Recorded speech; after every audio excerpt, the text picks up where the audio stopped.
Hi there. My name's Lydia, and my rich ex-husband keeps dodging me for child support. I had to sneak into his house to make him pay. A few years ago, I had to file for divorce against my husband of 4 years. We met in high school, and like many high school romances, I thought ours would last a lifetime. But like many high school romances, I quickly found out that not everyone gets that kind of happy ending. So, as much as I tried for it not to happen, I had to raise my baby without Thomas. I did what I could, with what little skills I had. I wanted to give Eris the best life the world could offer, but unfortunately, it didn't pan out that way. I struggled, and boy, was it a tough few years. It was only lately that I felt I had to ask for help, especially because Eris had started preschool. So, one night, after trying to call, text, and email him and not getting any replies, I turned up at my ex-husband's house. 3 times I knocked. No answer. I banged on the door as loud as I could until it finally opened, but what greeted me wasn't Thomas at all.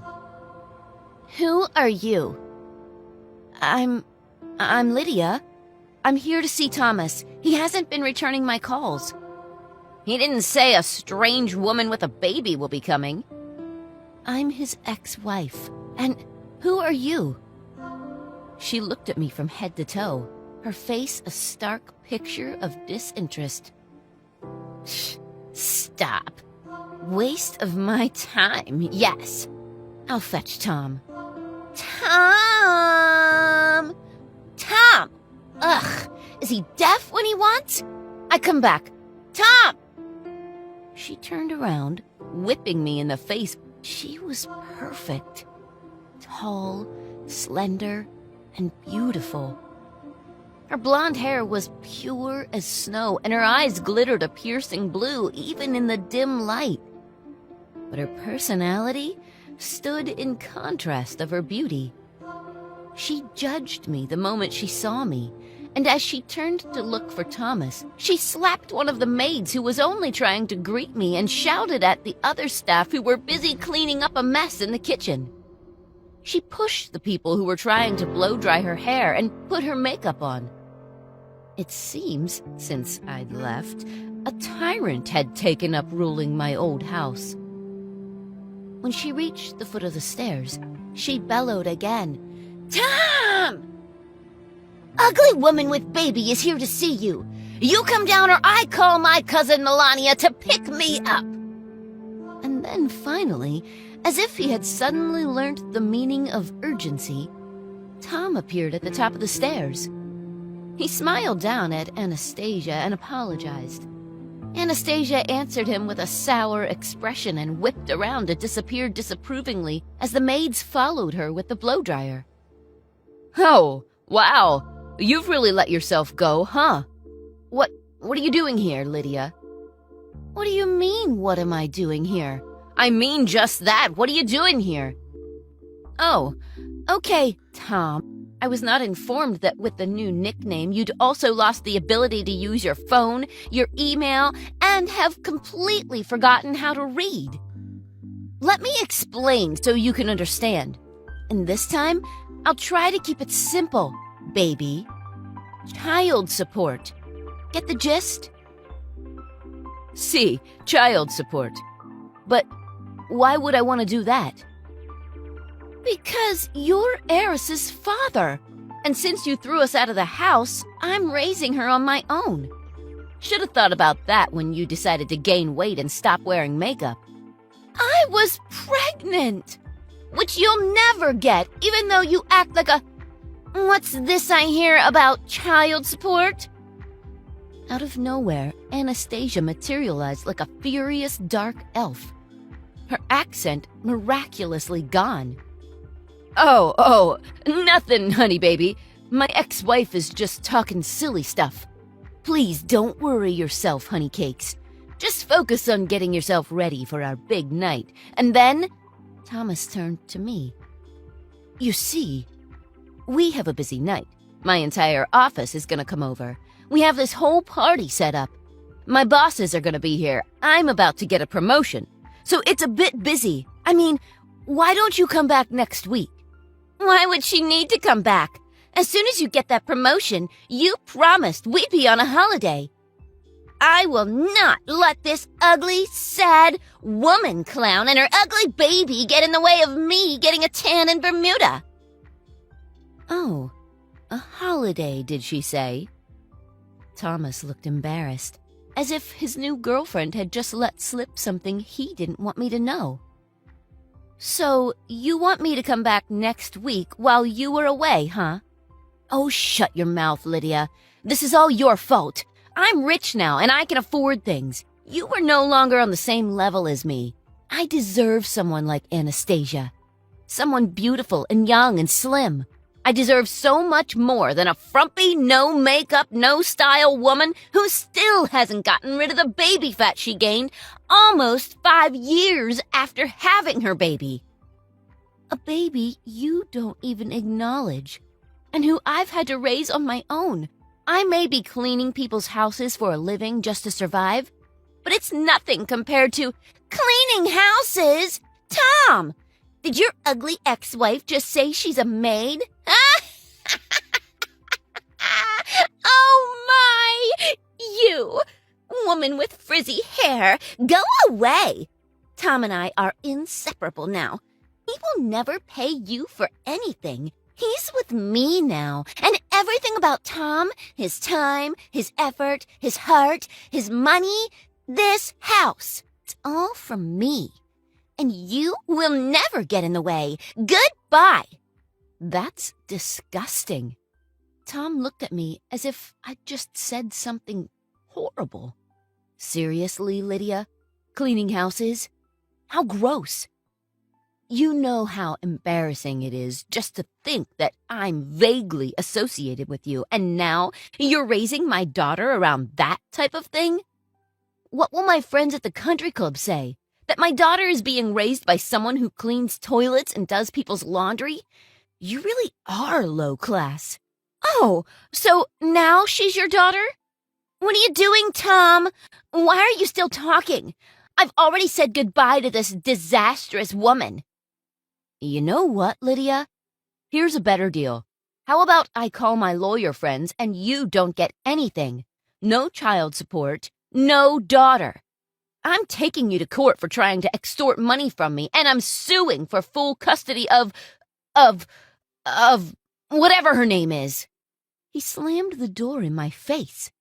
And it took all the fortitude and patience in the universe for me not to just burn his house down then and there. If he was going to get lawyers involved, the last thing Eris and I needed was for me to be convicted of arson. No, I had to be smart. I had to be smarter than Thomas would expect, and I already had a plan. Later that night, I returned to his house while the dinner party was in full swing. I dressed up in a maid's uniform. I snuck in through the back and blended in with all the staff. Thomas never so much as gave a second glance at his maids, and I doubt Anastasia even thought about them as people. Even so, I still made sure to cut my hair and do my makeup differently, just in case. I served them dinner. I made sure I got to serve Thomas and Anastasia personally, and of course, I unnecessarily lingered to overhear their conversations. By the end of the evening, I found out why my ex-husband was so eager to get me out of the picture. I would like to thank all of you guys for coming, and to our bosses, I appreciate the value you put in me. Thank you for this promotion. I won't let you down, and thanks to this new position and the boss's generosity, I can work remotely. So now, I'd like to get my other announcement. Anastasia and I are getting married at the end of the month, and we're moving to Europe, where we'll start a wonderful life with our daughter, Eris. Applause erupted in the room. He was congratulated by everyone. I almost broke the tray I was holding in half. I calmly made my way back to the kitchen. I wanted to scream. I wanted to punch the wall like straight white men do. but I had to keep my cool. I was about to decide on burning Thomas's house down with a simple flick of the gas controls, but then somebody tapped me on the shoulder. I turned around, and there was a tall, handsome man who was smiling at me. "Hi, and this is probably weird, and I know you won't expect anyone to recognize you, but you're Lydia, right? It's all right. I'm not here to expose you. I recognize you. You clean our house on Wednesdays." "You're Edward. I'm sorry. I'm just here to..." "I know what you're here for. I know your story, and it wouldn't surprise you that I'm also here tonight for the same purpose. I'm not a big fan of your ex-husband. He's vile and evil and takes credit for people's work at the office. Last week, he had Jane fired just for getting his coffee order wrong. We have to let these people see this guy's true colors. I have the perfect plan." It was much sweeter, much more satisfying lacing Anastasia and Thomas's drinks with truth serum after having heard what they were planning. Oh, how sweet it felt to have them pay. They started talking gibberish, and then they became more out of it as the night wore on. The best part was when Thomas's boss was about to tell the pair he was about to call it a night. "Oh, yes, you go home, Chad." Who even has a name like Chad? "Oh, by the way, Chad, everyone in the office knows you wear a wig." Then Anastasia embraced Thomas's boss, causing his wig to fall off. "Oh, Chad, you're so rich. If you weren't so old and bald, I'd marry you instead of this pathetic employee who's only making money because he steals from your accounting department." "That's funny, because as soon as you gain a single pound of weight, I'm leaving you for another girl. I already have a new girlfriend in Europe. I'm just using you so the courts will see I have a stable family life, and they'll give me my daughter so my ex-wife could suck it. Oh, and if you spend my money, I'll turn you into the immigration office because you're only here with my help. Illegally, might I add." Everyone was shocked. They didn't know if it was a joke, but it was clearly the truth. So I decided to reveal myself. People gasped. Even more drama than they thought was possible. "That's right. Been here the whole time, Thomas, and I recorded everything. Come morning when I give all this evidence to the authorities, you're the one who's, how shall I put it, gonna suck it. See you in court."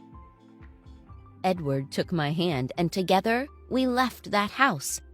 I finally found someone who had my back.